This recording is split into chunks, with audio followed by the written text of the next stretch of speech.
76वें गणतंत्र दिवस के अवसर पर हरदेव जोशी राजकीय कन्या महाविद्यालय आज अपने परिवार के साथ इस महत्वपूर्ण दिवस को समारोह पूर्वक मना रहा है। किसी भी स्थान का शिक्षा संस्थान उसका प्राण होता है और उसमें भी कन्या शिक्षा संस्थान विशेष प्राण होता है। आखिर क्या महत्व है इस कन्या महाविद्यालय का? क्योंकि पूरी सृष्टि शुरू होने के लिए परमात्मा ने नारी को माध्यम बनाया, इसीलिए बहुत महत्वपूर्ण है। देश की आजादी में जिन लोगों ने भी अपना बलिदान दिया, जिन्होंने नेतृत्व दिया और संविधान के निर्माण में जिन्होंने अपना बौद्धिक योगदान दिया, वे सब किसी मां के कोख से पैदा हुए। इसलिए कन्या महाविद्यालय एक विशेष संदेश का वाहक है। हमें यह जानना चाहिए कि सिर्फ झंडा फहराने से हमारा गणतंत्र दिवस समारोह पूर्ण नहीं होता। वह पूर्णता को कैसे प्राप्त होगा? हम भारत के लोग भारत को एक लोकतांत्रिक गणराज्य बनाने की प्रेरणा से प्रेरित हैं। अब विद्यार्थियों को जानना चाहिए कि 3 शब्द आए हैं, लोक, लोक और गण। आपको मालूम होना चाहिए, लोक में तो सभी आ गए जो भी भारत के नागरिक हैं, लेकिन लोक का अर्थ होता है भारत के शासन को चलाने वाले लोगों को चुनने वाले लोग। सबको चुनाव की योग्यता नहीं मिलती, इसलिए लोकतंत्र की परिभाषा है जनता का, जनता के द्वारा जनता के लिए। लेकिन उससे भी महत्वपूर्ण है गणतंत्र। क्यों महत्वपूर्ण है? और एक दृष्टिकोण से देखें तो 15 अगस्त स्वतंत्रता दिवस से भी ज्यादा महत्वपूर्ण हमारा यह गणतंत्र दिवस है। आप सभी को मालूम होना चाहिए कि आखिर क्यों महत्वपूर्ण है। उसका कारण यह है कि दिसंबर 1929 के लाहौर अधिवेशन में कांग्रेस ने पंडित नेहरू की अध्यक्षता में पूर्ण स्वराज का प्रस्ताव पास किया और उस दिन घोषणा की कि 26 जनवरी को हम झंडा फहराएंगे। 26 जनवरी 1930 को झंडा फहराया गया, स्वतंत्रता का तिरंगा आकाश में लहराया गया। इसलिए असली स्वतंत्रता दिवस तो हमने 26 जनवरी को ही मनाया। फिर 15 अगस्त को क्यों मनाते हैं? क्योंकि ब्रिटिश पार्लियामेंट द्वारा पारित इंडियन इंडिपेंडेंस एक्ट 15 अगस्त को ही लागू हुआ था। 15 अगस्त को ही लागू हुआ था। इसलिए अब देखो, लेकिन 26 नवंबर 1949 को हमारा संविधान बन गया था। हमने संविधान बनने के साथ ही क्यों नहीं लागू कर दिया? क्यों नहीं लागू कर दिया? हमने इंतजार किया 26 जनवरी का, और 26 जनवरी को हमने इस संविधान को लागू किया। उसका एक विशेष मैसेज है। वह मैसेज यह है कि भारत विविधताओं का देश है। इतने प्रकार की जातियां, इतने प्रकार के धर्म, इतनी प्रकार की भाषाएं, इतने प्रकार के लोग के बीच में एकता को बनाए रखने के लिए जरूरी है कि हम संविधान के बताए दायरे में चले। यहां कानून का राज्य है।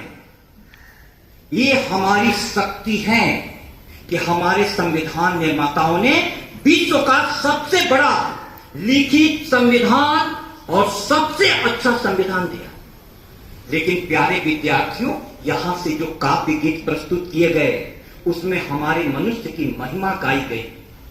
मनुष्य एक ऐसा है जो विश्व का सर्वश्रेष्ठ जीव है।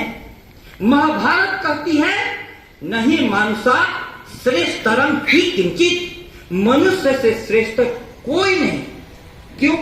क्योंकि एक मन नामक ऐसा वरदान परमात्मा ने दिया है कि यह मन यदि आत्मा से जुड़ जाए तो भगवान बन जाए, और वही मन यदि नीचे गिर जाए तो हैवान बन जाए। अब हमारे सामने में मन को ऊंचाइयां देने के लिए साधन क्या है? शिक्षा संस्थान। इसीलिए शिक्षा संस्थान सबसे महत्वपूर्ण है, और उसमें भी वह शिक्षा संस्थान हरिदेव जोशी राजकीय कन्या महाविद्यालय, जिसका ध्येय वाक्य है विद्या ज्योति परम। विद्या ज्योति परम मतलब क्या हुआ? तुम्हें इन आंखों से दुनिया में बाहरी चीजें दिखाई देती हैं, लेकिन विद्या रूपी ज्योति जिस दिन जल जाएगी उस दिन तुम अंदर के भावनाओं और विचारों को भी देख सकोगे। महलों ने दी आग, छोपड़ी ने ज्वाला सुलगाई थी, स्वतंत्रता की वह चिंगारी अंतरतम से आई थी। सबसे पहले स्वतंत्रता पैदा होती है अंदर में, गणतंत्र पैदा होता है अंदर में। हम कानून के अनुसार चलेंगे। अब हमारे देश के सामने में चुनौतियां क्या है?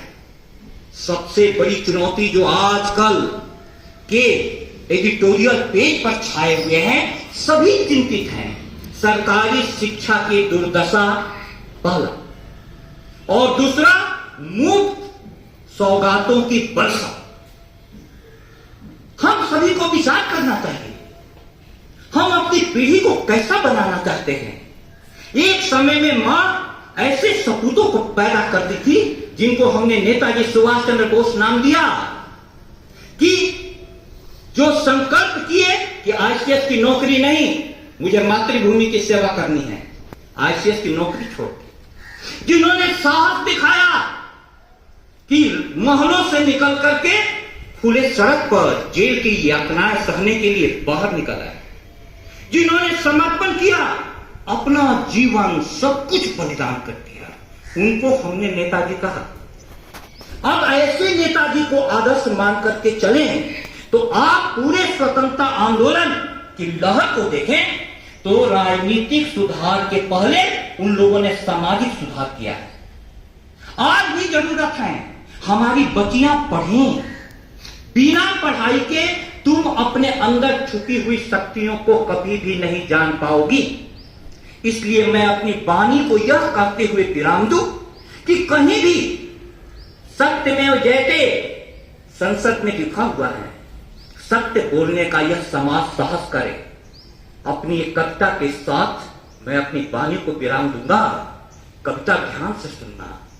आज के बुद्धिजीवी हर मामले में प्रायः तटस्थ रहते हैं। उससे भी बड़ा अपराध कि वे स्वयं को निर्लिप्त कहते हैं।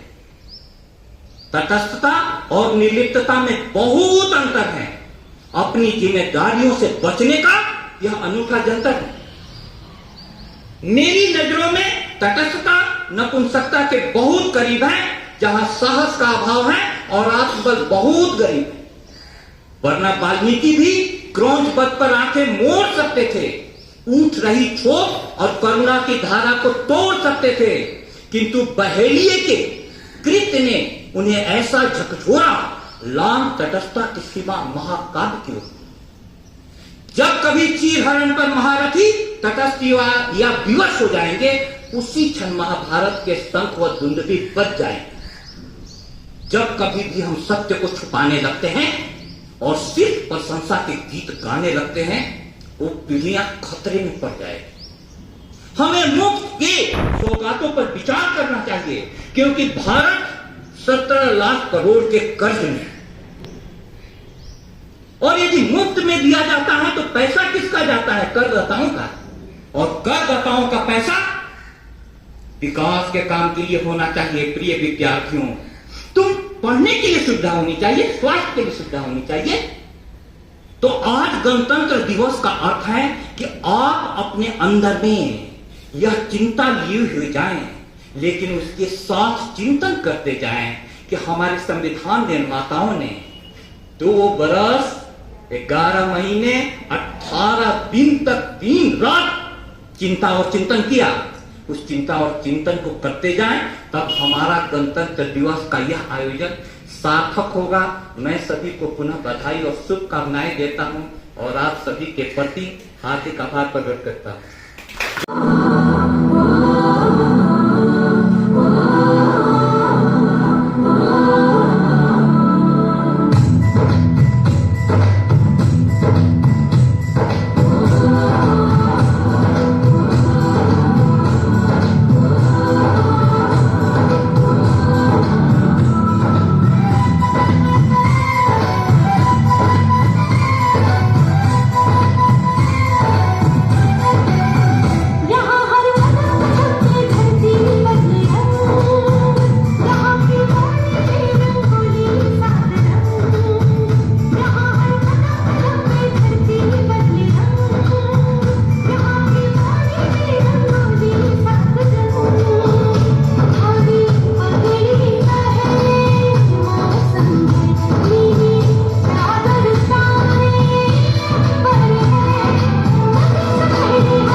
महाविद्यालय ने आज एक विशेष प्रकार से गणतंत्र दिवस को सेलिब्रेट किया है, जिसको मैंने पिछले 27 वर्षों के महाविद्यालय के रिपब्लिक डे के दौरान नहीं देखा। और इसका श्रेय जाता है कि एने से इसकी गतिविधियां अभी चल रही हैं। शिक्षक क्या कर सकता है? प्यारे विद्यार्थियों, देखो तुम्हारे अंदर में एक से एक खजाने पड़े हुए हैं और उन खजानों को निकालने में सहयोग देता है शिक्षक। शाब्दिक अभिव्यक्ति भी हुई, आंगिक अभिव्यक्ति भी हुई, हर प्रकार की अभिव्यक्तियां हुई। तो आपको मैं इसलिए कहना चाहता हूं कि आप में बहुत खजाने छुपे हुए हैं। प्यारे विद्यार्थियों, महाविद्यालय से दूर मत जाओ। महाविद्यालय का आप प्राण हो और जहां से भी प्राण निकल जाता है वह शरीर दफनाने या जलाने के अलावा और किसी काम के लिए नहीं बचता। पहली बार मुझे इस कार्यक्रम को देखने के बाद अब लग रहा है कि साहब बहुत बहुत धन्यवाद।